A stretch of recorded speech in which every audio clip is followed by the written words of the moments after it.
I do believe there are more dealerships now that are putting time and money behind their individual salespeople's brands, but that's scary for a lot of people. So I like to go there, and then kind of just the future, then also the future of analytics, and how do we, it's all about the customer experience, right? So now there's going to be a lot of unique things that we can measure from an online experience and how that translates into the in-dealership experience.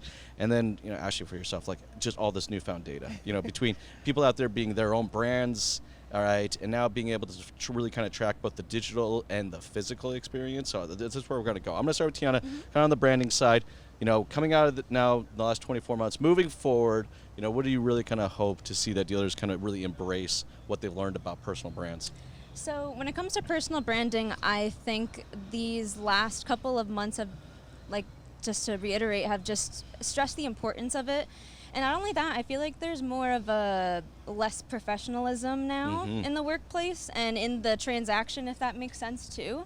And how you advertise. I see a lot of dealers and a lot of organizations now, they're on TikTok, right? I'm on TikTok, and that's how I promote myself and my brands. And to me, I feel like that's more personal and it's less professional, and it's more trustworthy and believable to the customer. So I see a lot of dealers starting to put advertising money towards TikTok, or now more on Instagram versus just Facebook, or just, not to knock Google, but just Google. They all need, their little pieces in the puzzle. So 100%, lots of new, Pinterest. Exactly, the guys from Pinterest right here. They're all things I would have never even thought about. But yeah, yes. You're absolutely right. So I just think everybody's kind of getting more into that personalized selling experience, and I think dealers are starting to realize that's what really customers want. They want something personal. They want something that's kind of catered more towards them. So if each salesperson can have their own kind of brand that caters to each demographic you're trying to sell to, I don't really see you having an issue selling to a customer. Well, it creates a very impactful upfront experience.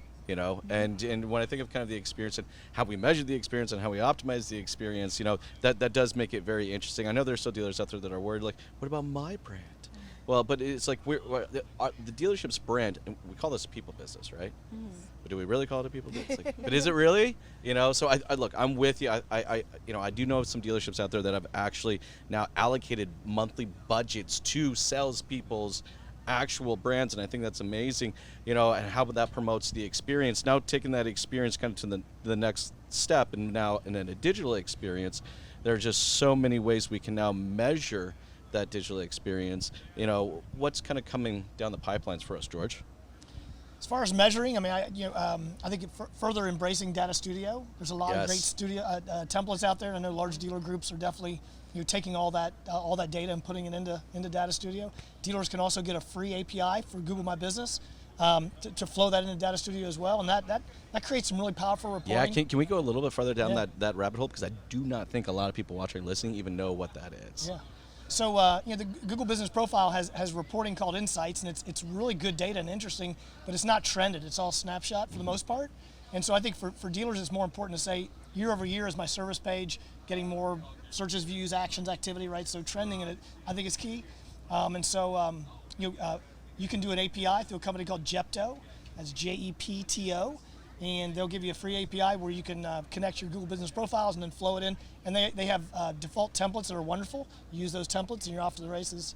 One point, just talking about the last 2 years though, and talking about digital, I think every dealer should also audit the homepage on a regular basis. But today, most importantly, a lot of dealers still have drop downs for view cars under $20,000 or under $15,000 or $10,000, and so 20 they're probably okay with, but a lot of dealers have no cars under 10 and under 15, and so they still have those menuing. Do you still have a sell trade button on your site? Have you forgot the blocking and tackling, like we still want their car, we still want their trade? And have you experimented with things like little buckets of cars that get better than 35 miles per gallon, right? Create a button on your site, go to an SRP with those vehicles, and see if you get a lot of click activity. Just try it and see. So I think interest rates will have an impact, and so maybe some additional marketing around that. That'll start becoming more important. But what we say to dealers is, always put 10 bets on the table, knowing that 2 or 3 of those bets won't work. If you're not failing, then you're not experimenting enough. And especially with digital, the whole idea is that you A/B test constantly. Thanks for tuning in to the Matador Yachtcast with your host, Jason Harris. Don't want to miss new content? Be sure to check out the full podcast library at matador.ai to stay in the know. Remember to like, comment, and subscribe. Happy podcasting.